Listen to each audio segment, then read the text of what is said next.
Hi everybody, this is Saad for the Sad Truth. One often hears from social justice warrior types that when it comes to racism, uh, not all races are created equal, so to speak. The idea being that whites, by virtue of their quote privilege, can be racist, while uh, other minorities within that system, by definition, can't be racist. And so racism uh, becomes synonymous with being white. In other words, only whites could exhibit this ugly manifestation of human nature. Of course, this is profoundly incorrect, and it is the epitome of racism to actually make such a statement. The reality is that people of all races have the capacity to exhibit a bias towards outgroup members. This comes from our innate coalitional psychology, whereby we have a mindset of viewing the world in terms of us versus them. And so to the extent that skin tone might be a marker of in-group or out-group membership, then people of all ilk and all races and all ethnicities have the capacity to have this dark element to their personhood. But what I'm going to discuss next is an actual study where some Italian neuroscientists and psychologists tested this idea. In other words, is it the case that one race has a greater proclivity to exhibit in-group favoritism or out-group disdain than some other race? I first discussed this study in my 2011 trade book, The Consuming Instinct. So here we go. Let me give you just a brief description of the setup of the experiment. And so these Italian scientists brought in participants who were either white or black, and then they had them view stimuli, an image of a hand that was either black or white or purple. The reason why they chose purple is because in this case they are removing, a natural skin pigmentation. And so they could measure, if you'd like, the basal response that people might have towards a color that is not within the human spectrum. And you'll see in a second why that's relevant.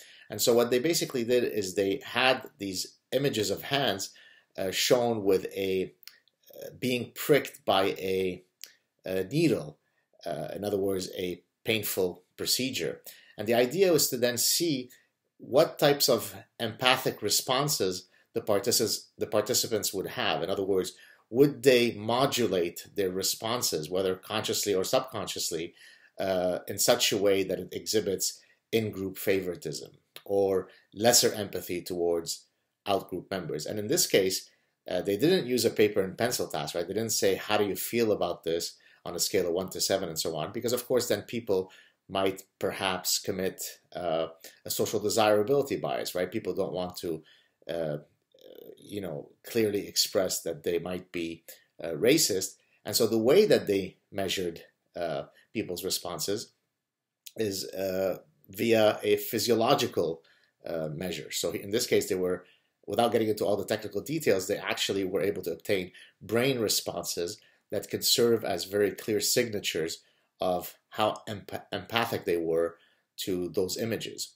And what do you think happened? Now, but incidentally, I should say that the participants in this particular study were those who exhibited, or the ones that I'm going to mention in terms of the findings, are those who exhibited a priori implicit favoritism toward in-group members. In other words, you choose people who have a penchant to have a bias toward their in-group members.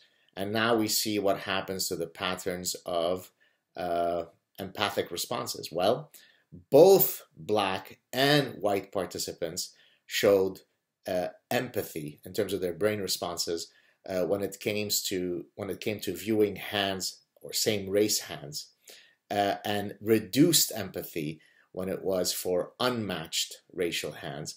And interestingly, both black and white participants showed empathic responses, brain responses to the purple hand. So in other words, people respond in an empathic way when it comes to seeing the pain that is administered to a stranger, in this case a purple hand, and this holds true of black and white people, as you would expect.